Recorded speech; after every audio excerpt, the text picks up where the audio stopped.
ရွှေဆိုင်ကြီးတစ်ဆိုင်ရဲ့အစစ်အမှန်ပိုင်ရှင်ဖြစ်တဲ့အမျိုးသမီးကြီးတဦးဟာဆိုင်ရဲ့အခြေအနေကိုသိကျင်တာကြောင့်တာမန်ရက်သူတဦးလိုဝစ်ဆင်ပြီးရုပ်ဖြတ်စစ်ဆေးဖို့ရောက်လာခဲ့ပါတယ်။ဒါပေမဲ့ဆိုင်မန်နေဂျာတစ်မလေးကတော့သူမကိုမြင်မြင်ချင်းပဲဝန်ထမ်းတွေကိုဒီလိုဆင်းရဲတဲ့သူတွေကိုဝန်ဆောင်မှုပေးမနေနဲ့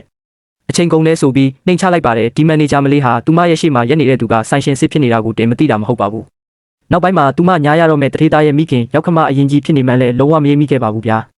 တကယ်တော့တထေးကတော့ကြီးရဲ့တားဖြစ်သူဟာရွာကလာတဲ့မိန်းကလေးတယောက်နဲ့တွဲနေပြီးအဲ့ဒီမိန်းကလေးကသူတို့အပိုင်ရွှေဆိုင်တစ်ဆိုင်မှာမန်နေဂျာလုပ်နေတယ်လို့ပြောပြဖူးပါတယ်။ဒါကြောင့်တားဖြစ်သူရဲ့အချစ်ကိုသဘောတူတဲ့အနေနဲ့မင်္ဂလာဆောင်ရင်ဒေါ်လာတန်းနဲ့ရတန်လက်ကောက်ကြီးတကွင်းလက်ဖွဲ့ဖို့အထိစီစဉ်ပြီးချွေးမလောင်းလေးကို surprise တိုက်ဖို့တာမန်အဝတ်စားတွေနဲ့လာခဲ့တာပါ။ဒါပေမဲ့ချွေးမလောင်းရဲ့အေးဆက်ဆက်အပြုတ်မှုကိုမြင်လိုက်ရတာကြောင့်တထေးကတော့ကြီးဟာသူမရဲ့စိတ်ဓာတ်ကိုစမ်းသပ်ဖို့ဆုံးဖြတ်လိုက်ပါတယ်။ငါသားမင်္ဂလာဆောင်ဖို့ရွှေလာဝဲတာပါ။နင်တို့ကငါ့ကိုဆိုင်ထဲကမောင်းထုတ်ချင်တာလားလို့မေးလိုက်တဲ့အခါမှာတော့အဲ့ဒီမန်နေဂျာမလေးကလှောင်ပြောင်တရော်ပြီးဒီလိုအစ်စ်မြင့်ရွှေဆိုင်ကနှစ်လိုဆင်းရဲသူတွေလာရမယ့်နေရာမဟုတ်ဘူးလို့ရောက်တဲ့ရာပြောဆိုပါတော့တယ်။ဒါကိုကြည့်ပြီးတထေးကတော့ကြီးကတက်ပြင်းချကငါသားကတော့လောဘကြီးပြီးဟန်ဆောင်မှုများတဲ့မိန်းမတစ်ယောက်ကိုရွေးချယ်မိပြီလို့ပြောလိုက်တဲ့အခါမန်နေဂျာမလေးကပို့ပြီးပဝင်းမြင့်သွားပြီးငါရေးစားကတထေးကြီးရဲ့အမွေခံပြသူ့အမေကငါတို့မင်္ဂလာဆောင်ရင်ဒေါ်လာတန်း100ဖိုးရွှေဝယ်ပေးဦးမှာလို့လူကြားတဲ့ကြောပါပါတော့တယ်။ဆိုင်ကဝန်ထမ်းတွေအားလုံးကလည်းအားကြတဲ့မျက်လုံးတွေနဲ့ကြည့်နေကြတာပေါ့။အဲ့ဒီအထက်ကစိတ်သဘောထားကောင်းတဲ့ဝန်ထမ်းတစ်ယောက်ကမန်နေဂျာမလေးဘလောက်ရက်ဆက်လဲသိတာကြောင့်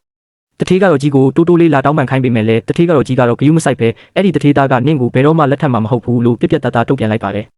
ဒီလိုနဲ့တထေးကတော့ကြီးကဆိုင်ရဲ့အဖိုးတန်ဆုံးရတနာဖြစ်တဲ့ဒေါ်လာ50တန်းတန်လက်ကောက်ကြီးကိုထုတ်ယူလိုက်ပါတယ်ဒါဟာသူမဆိုင်စဖွင့်ကလေးကအမတ်တရထုစစ်ထားတဲ့လက်ကောက်ကြီးပါဒါကိုမြင်လိုက်ရတဲ့မန်နေဂျာမလေးဟာချက်ချင်းပြေးလာပြီးနင့်လိုမိန်းမကဒါကိုထိဖို့တောင်မတန်ဘူးဆိုပြီးလူယူဖို့စူးစမ်းပါတော့တယ်အဲ့ဒီလိုလူရရင်းနဲ့လက်ကောက်ကြီးဟာစပွဲဆောင်နဲ့ရိုက်မိပြီးကျမ်းပြင်ပေါ်ပြုတ်ကျသွားခဲ့ပါတယ်အခြေအနေမကောင်းမှန်းသိသွားတဲ့မန်နေဂျာမလေးဟာအဖြစ်အလုံးကိုတထေးကတော့ကြီးအပေါ်ပုံချပြ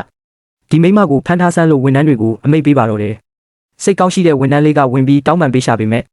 လောဘဇောတက်နေတဲ့မန်နေဂျာမလေးကဝန်ထမ်းလေးကိုပါရိုက်ပစ်လိုက်ပြီးသူများကိစ္စဝင်မပါနဲ့လို့ချင်းချောက်လိုက်ပါတယ်ပြီးတော့တထေးကတော့ကြီးကိုကျမ်းပြင်ပေါ်လဲကျသွားအောင်ခြေထောက်နဲ့ကန်ချလိုက်ပြီးနှိမိသားစုကိုအခုချက်ချင်းဖုံးဆက်ပြီးရော်ကြီးပေးခိုင်းလို့အော်ဟစ်ပါတော့တယ်ဒူးထောက်ကျသွားတဲ့တထေးကတော့ကြီးဟာပြုံးလိုက်ပြီးဖုံးကိုထုတ်ကာတားဖြစ်သူရဲ့နံပါတ်ကိုနှိပ်လိုက်ပါတယ်ငါသား